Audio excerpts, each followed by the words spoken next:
ఒకవైపున సినీ పరిశ్రమకు సంబంధించి ఇటీవల అసెంబ్లీలో లేవనెత్తిన విషయాలు కావచ్చు, ఒకవైపున కామినేని వ్యాఖ్యానించిన వ్యాఖ్యలు, ఆ తర్వాత బాలకృష్ణ మాట్లాడిన మాటలు ఇవన్నీ కూడా చర్చకు వచ్చేందుకు అవకాశం ఉంటుందా? ఎక్కడ కూడా అఫీషియల్గా ఇప్పటివరకు డిప్యూటీ సీఎం ఈ విషయాలపైన స్పందించలేదు కదా.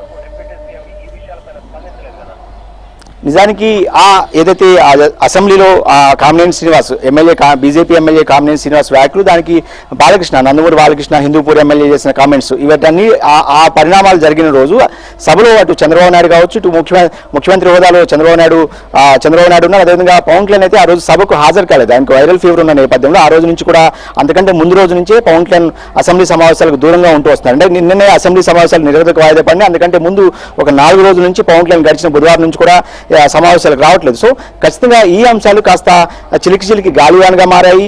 ముందు కామినేని శ్రీనివాస్ గత ప్రభుత్వంలో ముఖ్యమంత్రిగా పనిచేసిన ఎవరైతే జగన్మోహన్ రెడ్డి అటు చిరంజీవిని అవమానించారంటూ కూడా గతంలో వ్యాఖ్యలు వినిపించాయి. ఆ తర్వాత దానికి కామినేని శ్రీనివాస్ దాన్ని ఏదైతే అప్పుడు జరిగిన విషయాన్ని సభలో ప్రస్తావించడం, దానికి కౌంటర్గా బాలకృష్ణ వ్యాఖ్యలు చేయడం, ఇవన్నీ కూడా కాస్త అటు ఇండస్ట్రీలో కూడా కాస్త చిలికి గాలివాన్గా మారి ప్రభుత్వానికి కాస్త ఇబ్బందికరమైన పరిస్థితులు వచ్చాయని చెప్పొచ్చు. ఇందులో బాగానే అంటే బాలకృష్ణ చెప్పిన ఉద్దేశం వేరు, కామినేని శ్రీనివాస్ చెప్పిన ఉద్దేశం వేరు. అంటే సమన్వయం లేకపోవడం వల్లే ఇవన్నీ జరుగుతున్నాయి అనేది ఖచ్చితంగా నమ్ముతున్న పరిస్థితి. సో ఇందులో భాగంగానే ఈ అన్ని అంశాల మీద ఖచ్చితంగా చర్చించే అవకాశం కనిపిస్తుంది. ఎందుకంటే అప్పుడు జరిగిన విషయాలను చిరంజీవి స్వయంగా ఒక ప్రెస్ రిలీజ్ చేసిన పరిస్థితి. ఆ తర్వాత నిన్న ఆర్ నారాయణమూర్తి కూడా సినీ పరిశ్రమకు సంబంధించిన ఆర్ నారాయణమూర్తి కూడా ఈ అంశం మీద స్పందించారు, అప్పుడు జరిగిన విషయాలను ప్రస్తావించారు.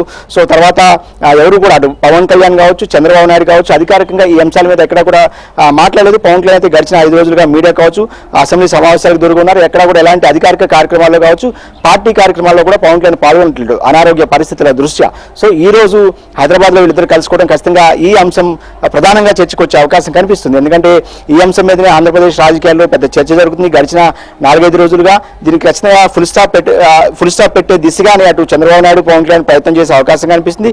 భవిష్యత్తులో ఇలాంటి పరిణామాలు చోటు చేసుకోకుండా అటు కూటమి ఎమ్మెల్యేలు కావచ్చు, నాయకులు కావచ్చు, సినీ పరిశ్రమతో కూడా ఒక సమావేశాన్ని కూడా ఏర్పాటు చేసే అవకాశం కనిపిస్తుంది. ఇప్పటికే సినిమాటోగ్రఫీ మంత్రిగా ఉన్న కందుల దుర్గేష్ కూడా ఒక కమిటీని నియమించారు. సో ఆ కమిటీతో సినీ పరిశ్రమకు సంబంధించిన పెద్దలతో కూడా ఒక సమావేశాన్ని ఏర్పాటు చేసి సినిమాకు సంబంధించిన సమస్యలు ఏవైతే ఉన్నాయో అవన్నీ కూడా ప్రభుత్వం దృష్టికి తీసుకొస్తే ప్రభుత్వం వాటిని ఖచ్చితంగా పరిష్కరించే దిశగా కూడా కూటమి ప్రభుత్వం ముందుకు వెళ్ళే అవకాశం కనిపిస్తుంది. సో ఈ అన్ని అంశాలను కూడా ఇద్దరు మాట్లాడుకున్న తర్వాత అఫీషియల్గా ఖచ్చితంగా ఈ అంశాలను బయటకు కూటమి ప్రభుత్వం తరఫున బయటకు చెప్పే అవకాశం అయితే కనిపిస్తోంది.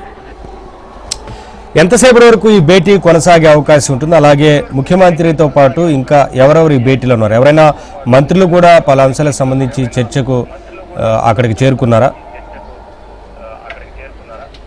వాస్తవానికి నిన్న సాయంత్రం అసెంబ్లీ సమావేశాల తర్వాత ఆంధ్రప్రదేశ్ ముఖ్యమంత్రి చంద్రబాబు నాయుడు హైదరాబాద్ చేరుకున్నారు రాత్రి. సో ఈరోజు ఉదయం నుంచి కూడా ఆయన పలు శాఖలకు సంబంధించిన రివ్యూ మీటింగ్స్ నివాసం నుంచి ఏదైతే రోడ్ నెంబర్ 65లో ఆయన నివాసం ఉందో జూబ్లీ హిల్స్ అక్కడ నుంచి రివ్యూ మీటింగ్స్ నిర్వహించారు. తర్వాత లంచ్ తర్వాత ఆయన కాసేపటి క్రితమే పవన్ కళ్యాణ్ నివాసానికి చేరుకున్నారు. చంద్రబాబు నాయుడుతో పాటుగా ఒకరిద్దరు నాయకులు ఉన్నప్పటికీ కూడా ప్రధానంగా 1-to-1 మీటింగే జరిగే అవకాశం కనిపిస్తుంది. ఎందుకంటే మొదటి నుంచి కూడా కూటమిగా అంటే అటు జనసేన, టీడీపీ, బీజేపీలు ఒక కూటమిగా ఏర్పడటంలో మొదటి నుంచి కూడా పవన్ కళ్యాణ్, చంద్రబాబు నాయుడు చాలా కీలకంగా వ్యవహరించారు. ఏదైతే గడిచిన అంటే ఆంధ్రప్రదేశ్లో వైసీపీ ప్రభుత్వం అధికారంలో ఉన్న నాటి నుంచే ఎలక్షన్ కంటే కూడా ఏడాది ముందు నుంచే ఈ ప్రయత్నాలు జరిగాయి. సో ఇందులో భాగంగానే ఇద్దరు కూడా ఖచ్చితంగా 1-to-1 మీటింగ్ జరిగే అవకాశం ఎక్కువ కనిపిస్తుంది.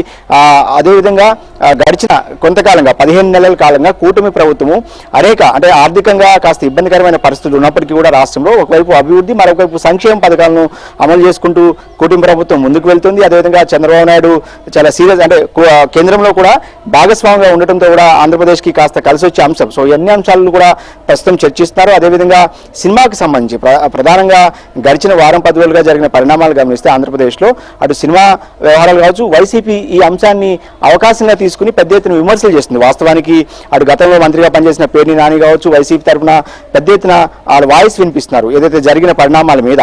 సో దానికి ఎలా కౌంటర్ ఇవ్వాలి, ఎలా ఫుల్ స్టాప్ పెట్టాలి, ప్రత్యర్థులకు అవకాశం ఇవ్వకుండా ఉండాలంటే ఏం చేయాలి అనే అంశాల మీద ప్రధానంగా చర్చించే అవకాశం కనిపిస్తుంది. ఇక గతంలో కూడా హైదరాబాద్లో ఎలక్షన్ ముందు అనేక సార్లు పవన్ కళ్యాణ్, చంద్రబాబు నాయుడు సమావేశాలు నిర్వహించుకున్నారు ఎన్నికల కంటే ముందు. కానీ తాజాగా 15 నెలలుగా ఇద్దరు కూడా అమరావతిలోనే నిమగ్నమయ్యారు. అమరావతిలోనే ఎక్కువ సభలు ఏదైతే సమావేశాలు నిర్వహించుకున్నారు. ఇద్దరు కూడా ప్రభుత్వంలో ప్రస్తుతం ఒకరు ముఖ్యమంత్రి, మరొకరు ఉప ముఖ్యమంత్రి హోదాలో ఇద్దరు కూడా అక్కడ ఆంధ్రప్రదేశ్లో పరిపాలన మీద దృష్టి పెట్టారు. హైదరాబాద్లో ఈ మధ్యకాలంలో వాళ్ళిద్దరు కలుసుకుని చాలా తక్కువ. కానీ 2024 మే కంటే ముందు గడిచిన కూటమి పార్టీలు కూటమి కట్టే ముందు అనేక సమావేశాలు అటు చంద్రబాబు నాయుడు పవన్ కళ్యాణ్ నివాసానికి వెళ్ళారు.